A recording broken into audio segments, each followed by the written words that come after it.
to stabilize. We have a lot of people today, so this is great. I will start right now by introducing myself and then let Jérôme introduce yourself. I'm Thomas, I'm the CEO, co-founder of Appli. I'm very pleased today to be with all of you and to be with Jérôme, that is just in front of me. Yes, thank you, Thomas. And I'm Jérôme. I'm the liner shipping expert at Appli for 6 years now. And previously, I worked in shipping companies. And we are here today, yes, to discuss further what could be the options regarding the tender season, the 24-25 tender season. And just as a quick start, you will notice that this year, the shipping lines and the carriers don't ask you 2 or 3 years contract. This is very curious. We will discuss why after. Thank you, Jérôme. So indeed, we are all together today to speak about the tender season in ocean freight. We will try to give some insights based on the data that we have at Appli. The schedule of this presentation, so we are together for about more than 30 minutes. Please feel free to ask questions. We have the chat that is directly open. We won't take any questions by oral, vocal questions, so please write the question down in the Q&A part, and we will take as much as possible, including during the presentation. So go ahead right now. The schedule is the following. We will start by a small presentation of Appli, then we'll go directly on the current state of the shipping market and what might be the strategies for the end of 2024 and 2025 with different scenarios that were written down in a barometer that we published some days ago that's published by Jérôme. Jérôme will go through this barometer and will give some updates because for sure in the ocean freight and globally on the macro and political level, things are going quite quick. So some things need to be updated already. Let's start with Appli. Many of you, I'm sure, are already familiar with Appli. We are a transport management platform. We offer different technical and services and digital services for the supply chain world, let's say. We have clients on the shipper side, carrier side, freight forwarder also. The main DNA of Appli is to have a very strong backbone in tech, in data, and to have experts like Jérôme that help us providing you different services. Here are some of your logo. I'm pretty sure this is the people that are some of our clients that are trusting us also by sharing the data, sharing the knowledge that they have with Appli. Appli, I was talking about it, we are a tech platform. The first focus is really to provide data that are reliable, to have a tech platform that is secure with that data that are anonymous and very secure. And today we will focus on one main service that is the smart services that we are offering at Appli, getting data on the market. We will focus on ocean freight today. Transactional data based on invoices that we get from the market directly. And we will analyze that with our market insights, the yellow part here on the graph, that is Jérôme. And that just to end the presentation of Appli on that part. This is really the peak season right now for the tender part in ocean freight. We are here to help for sure. Jérôme and the experts team is here to help. Our data team is here to help also and to provide as much as possible information and reliable information for you to take the best decision, or at least to have the good knowledge when you are entering tender management, tender season, or just the budget season where you need to forecast what will be the costs of ocean freight for 2025. Okay, this is the end of the introduction for Appli. Let's now dive directly in the topic. The first part will be the current state of the market, and for sure, also the big question is that, okay, Do I need to rush to buckle up my tender and to sign a contract as soon as possible? Do I need to wait a bit? What is the best strategy right now on the market? Once again, we are not, we cannot know for sure. Our work and the work of Jérôme will be to give scenarios based on reliable information. And to start with, we will take the first screenshot of the current lane from Shanghai to Rotterdam. This one is an overview where we see for sure the big peak after the COVID and what follow up with the Red Sea crisis and the later part where the rates were going down, and here I just focus on the 2 last years. I will let you comment on that, Jérôme. Yes, thank you, Thomas. Yes, so first quick comment regarding this graph. It is, we are back in 1 year ago, in 2023, before the 7th of October. Close, not yet at the same low levels, but we are going in this direction. But with a lot of extra miles due to the Cape route. So first thing, just imagine the costs, the operating costs for the carriers, which are now quite important.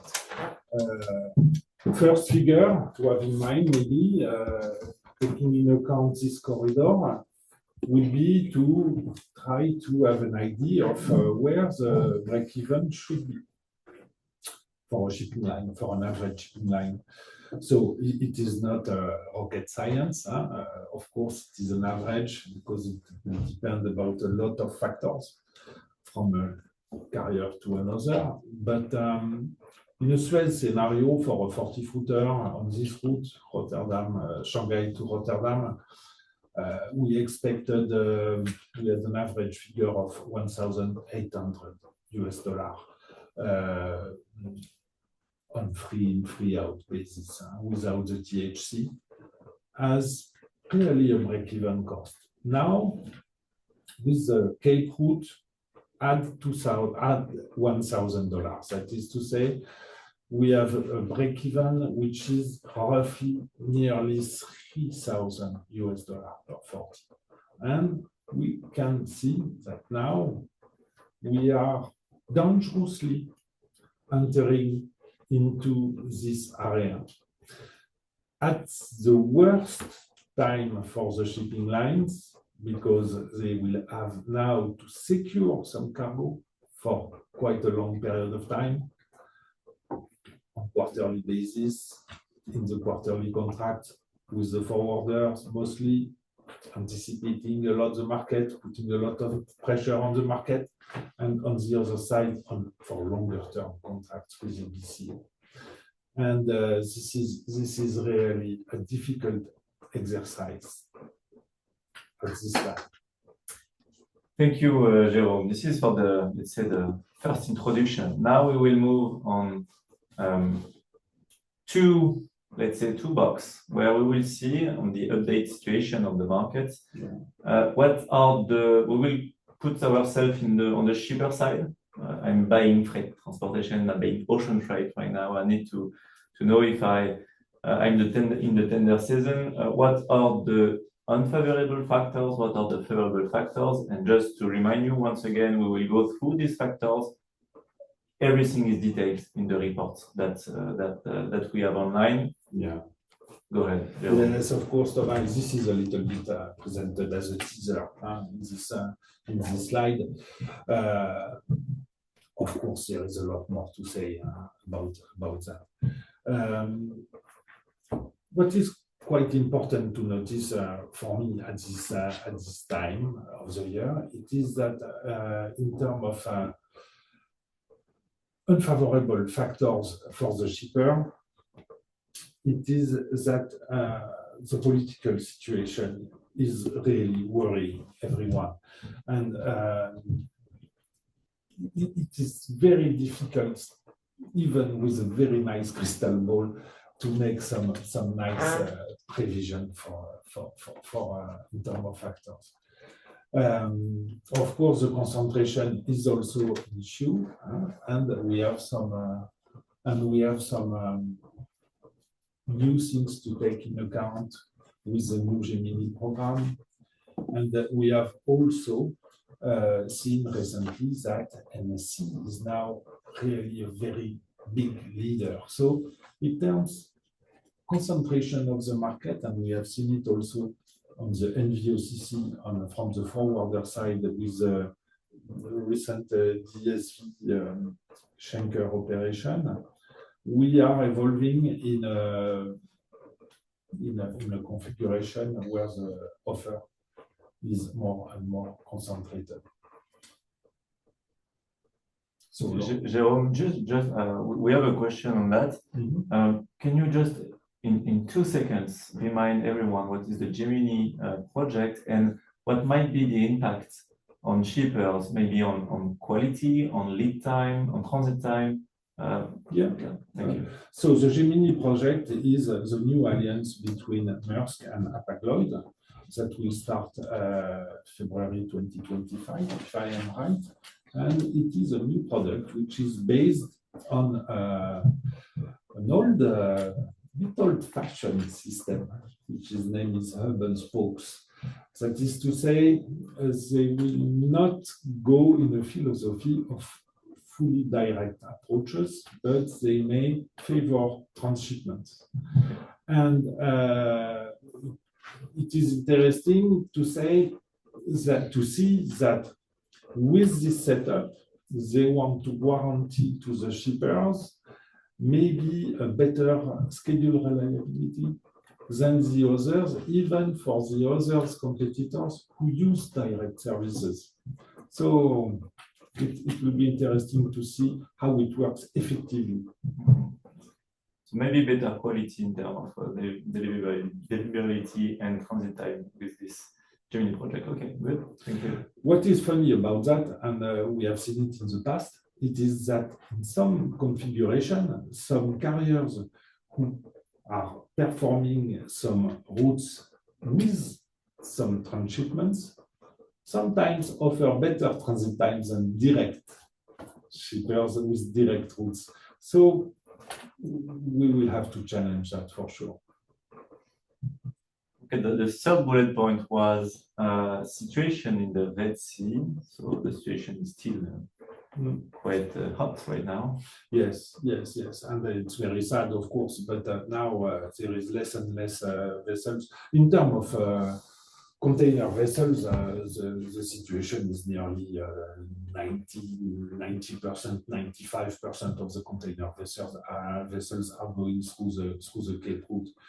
And latest developments in the area are not favorable to a comeback on the short-term view, short-term vision. So that is to say that it is most likely that we will enter into 2025 through this major scenario of the Cape Route. Of course, this can change.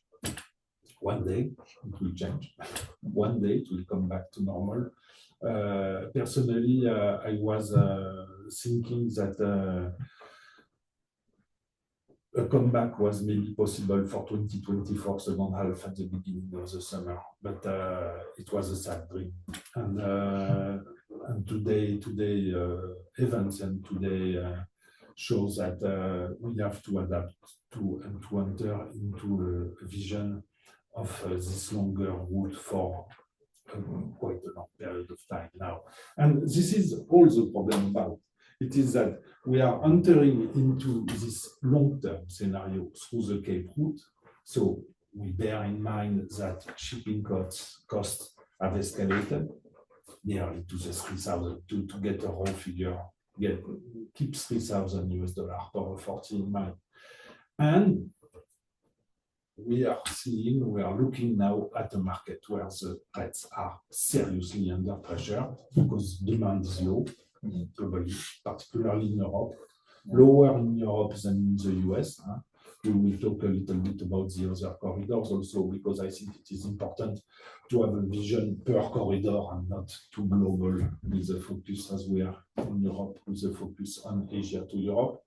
Because, for example, if we are talking about the TP, for time being on the TP, it is very profitable for the carriers and it's a good money making. So we have to make a really distinction between what is supposed to be via Suez routes in normal times and the other businesses.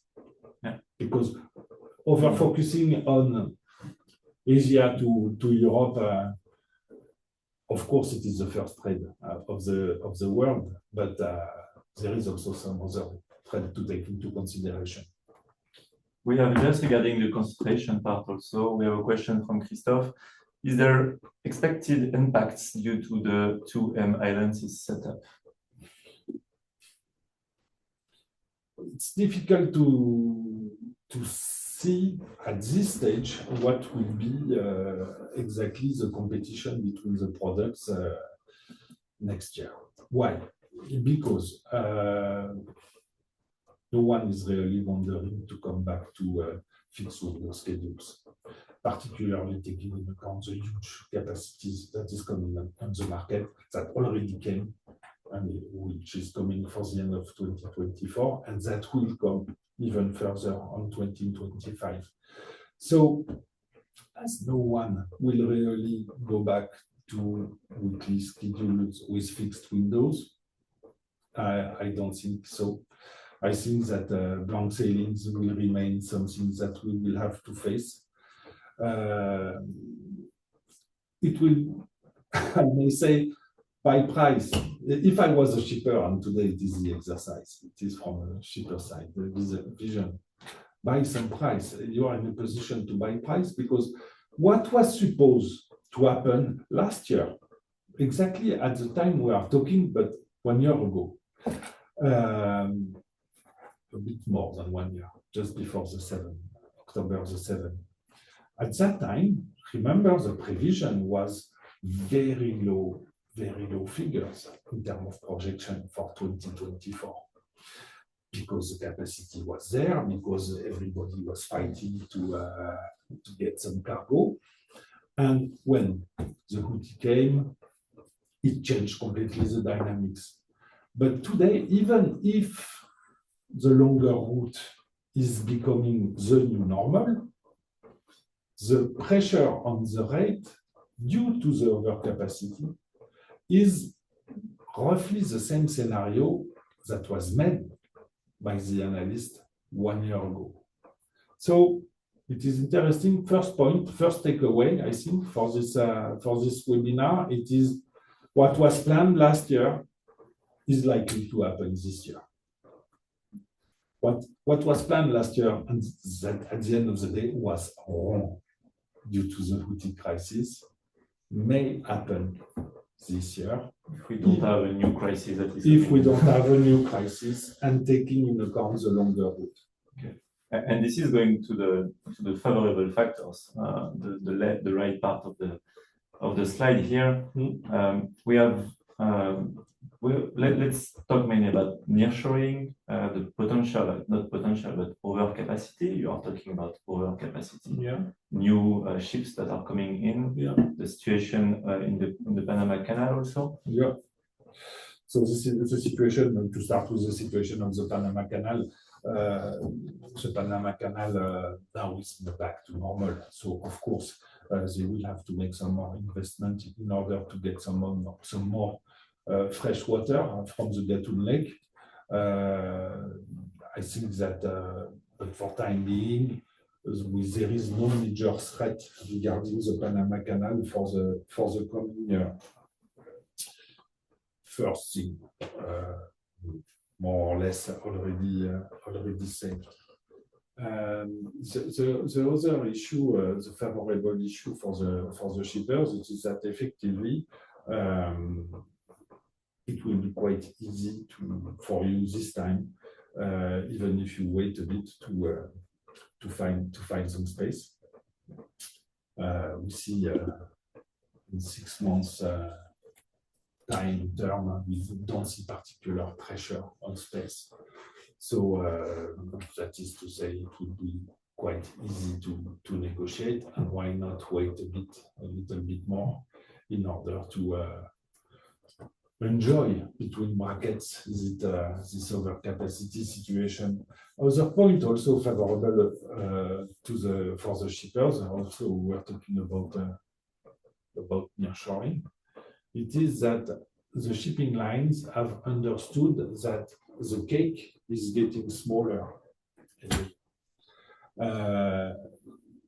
Clearly, because thanks to post-COVID new habits, supply chains are now, in order to manage, to have a better management of their risk, to increase slightly the share of the nearshoring flows.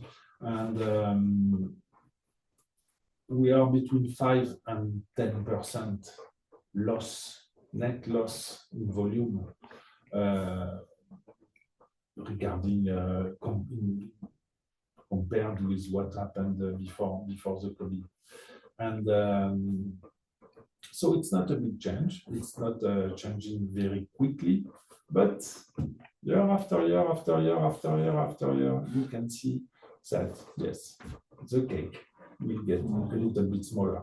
And the 24,000 TEUs that are stuck in this route that you can't use on other trades are really a big Damocles sword on the head of the shipping lines today. This is clearly where we can have overcapacity. In these big lanes where we have new ships that are coming in, big ships with 24 TEU, clearly, yes. If the demand and if we see, as we see the global GDP, Euro GDP, etc., that is not going very up, I mean, at least in Europe, even in the US, clearly overcapacity can be a favorable factor.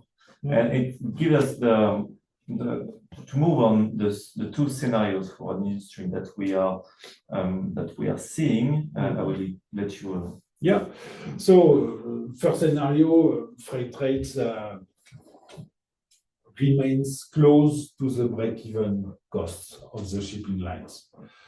I may say that for the past couple of days, and when I've seen how the ILA crisis on the US East Coast resumed, you have seen also maybe the move downward on the stock exchange regarding the value of the shares of the shipping lines. After the deal with ILA on the East Coast, most of the shipping lines have lost around 10% on the market, with ZIM losing even 15% of the market. That's showing that company shipping lines doesn't feel comfortable at all these days. And they have some very strong fears regarding the profitability for the months to come. Particularly now that they feel that the market doesn't care about their break-even costs and their actual costs. So we are in a scenario now when we can enter in negative territory very quickly. And this is, of course, very dangerous for them. So you will say, yes, but they made some savings, they are rich, and so on. Okay, so they gave already a lot of money, easily, after only 72 hours to the dock workers in the US on the East Coast. Can we just elaborate on that in 2 minutes? In the US, so we had the strike, and people were fearing 10 days of strikes, long term of delay and transit time, very long transit time. Today, where we are, is it okay? Or? Yes, at the end of the day, it was a lot of pressure on the market. The story started, you may remember, the very beginning of the summer. For the past months, it was obvious that we were going to the strike, but it was well scenarized. It was a bit Hollywood movie, this story about the USEC strike with a charismatic guy from the ILA, from the union side. Salmer Cogliano, on what's going on with shipping, is calling him Daggett the magnet. That was quite funny as a name, but at the end of the day, only 17 hours of strike.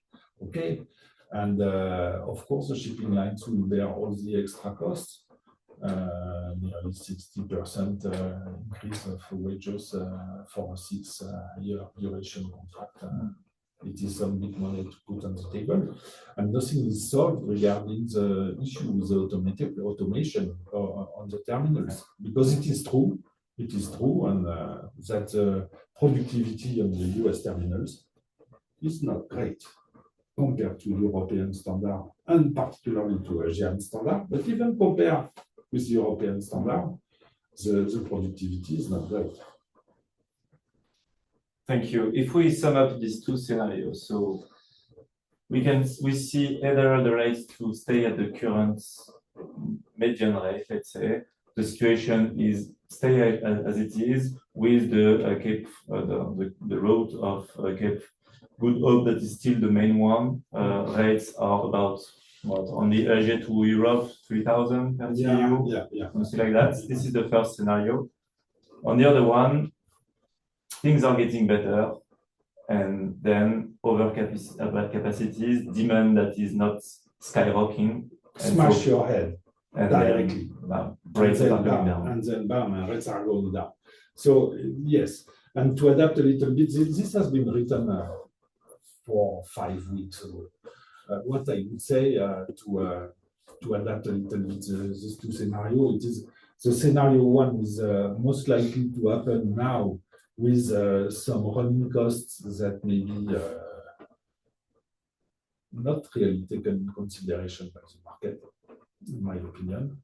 And the second scenario, with the comeback through Suez, is not likely to happen now very, very quickly.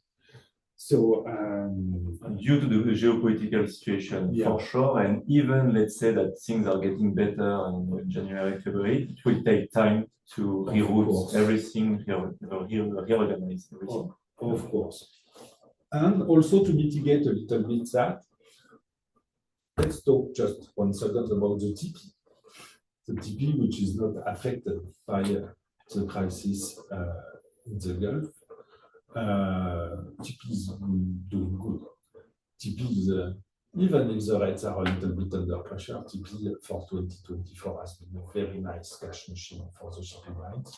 And that's the reason why, so even if not all the shipping lines are on the TP, but the TP will be the savings for 2024. And when we will look, and if we anticipate a bit the 2024 results of the shipping line, TP has been very solid and very consistent during the year, which will help the company, whatever happens, will help the company to secure to secure some benefits in 2024 and to remain in black territory. Thank you, Jérôme. We will now move to the last part as we are hitting the 30 minutes of webinar. The last part will be 5 to 10 minutes, and then we can take questions. Now, preparing for the new contract seasons, what are our recommendations? What is your recommendation to get to have the best deal? Let's say you are a shipper, you are in the tender period. What are your recommendations? Well, first, yes, we have seen clearly very often the question regarding tender management season is better to be an early bird or better to be a late bird. Clearly, now we are in a global situation where apparently it would make sense to be more in the late bird approach. That is to say, take your time. So if you can extend a little bit your contract, and if your contract was signed at good rate levels, that is to say at rate levels which are below the actual cost of the shipping lines, it would be tough for you to keep on this way, but every week, every month can be nice. Look also at the spread, and it is important also, and it is interesting, and it is something that Appli offer. look at the spread between the spot and contract. We have seen that spot rates are under pressure, particularly because some very big shipping lines have to fill their ships, mostly the number one, with the help of the big forwarders. So this is putting pressure on the FAQ rates, and this is putting pressure also on the quarterly rates. So clearly, we are in this approach where we see the rates going downward, but we don't know where it will stop, even if the actual cost of the shipping line are far more important than they used to be due to consumption, due to insurance and war risk, and due to many factors. And we start to talk about that at the beginning with the different alliances that are moving right now. What is the recommendation on that? What shippers need to do? So it's very interesting because there is a lot of communication from the shipping lines regarding this topic these days. Basically, the understanding would be go to Gemini, you as a shipper direct approach for a shipper direct contract with Gemini. We care about BCOs. We will adapt to your requirements and to your needs. So it's a very tailor-made approach, maybe more expensive, but with more quality in a direct relationship with the shipper. This is a bit the DNA of what this Gemini is going to show and how they want to behave. So as a counterpart, you should have MSC and ZIM. That would be the mass production makers. Maybe care a little bit less, but maybe get some lower freight rates because, you know, these guys are the big guys and they have such volumes to fill that they will have to make some fair rates on the market with the support of the MIL and the OCC. This is clearly a very different approach. This is a radically different approach because the Gemini approach will be mostly direct shipper driven. The MSC and ZIM approach will be mostly forwarder driven. And in between, you will have CMA, Costco, Evergreen with the alliance. So it will be interesting, effectively, to see how these people will behave. But at the end of the day, my fear is that the quality will be weak for all of them. And the last one, the third takeaway is take a look outside the top 5. Yes, always. For me, that's a key rule in a fastly concentrated market. Always be curious and challenge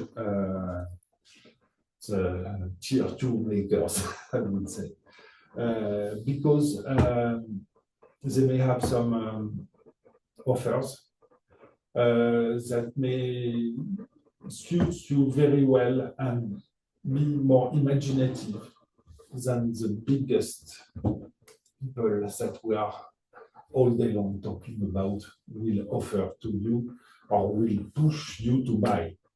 So with second-tier operators, you can enter in a far more interesting discussion in terms of trust on the long run and in terms of win-win combination, being someone and not only a digital account. Thank you, Jérôme. We have a question on should we force carriers to segregate ocean rates and Red Sea surcharge if we are tendering today for, let's say, 1 year fixed contracts? Yes, it is a very good question, and it was one of my recommendations for this year. It is to have to include in the shipper negotiation to include a clause to reopen discussion and to reopen negotiation in case of a safe reopening of the Suez route within the contract duration. It is to me important to have it and to justify this approach. I think that it is fair to say, well, the shipping lines are offering two master schedules and in terms of routes, two master programs for the next year to come, via Suez or not via Suez.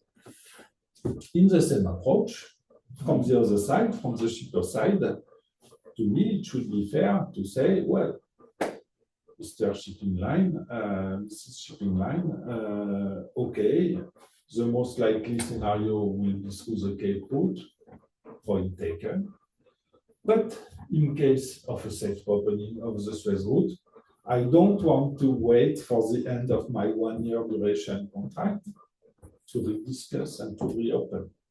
And so better get it in written in an additional clause in your contract this year. Okay, thank you. So it will be the, let's say, the fourth recommendations that is not on the slide, but that is in the report. Thank you, Jérôme. We have some, let's say, not technical questions, but yes, you will have access to this webinar. We will put it live. This webinar is we have this kind of webinar once or twice a year with Jérôme at Appli. This is, let's say, a public webinar where we give the current insights. For sure, if you want to have access to specific data, specific recommendation, we are also doing kind of dedicated private webinar or private sessions on a specific matter for our clients. Feel free to contact us for sure. If you want to have access to our data, our dashboard, feel free also to contact us if you're not a client yet. And I'm looking at, we have a new question. So just, Alex is back.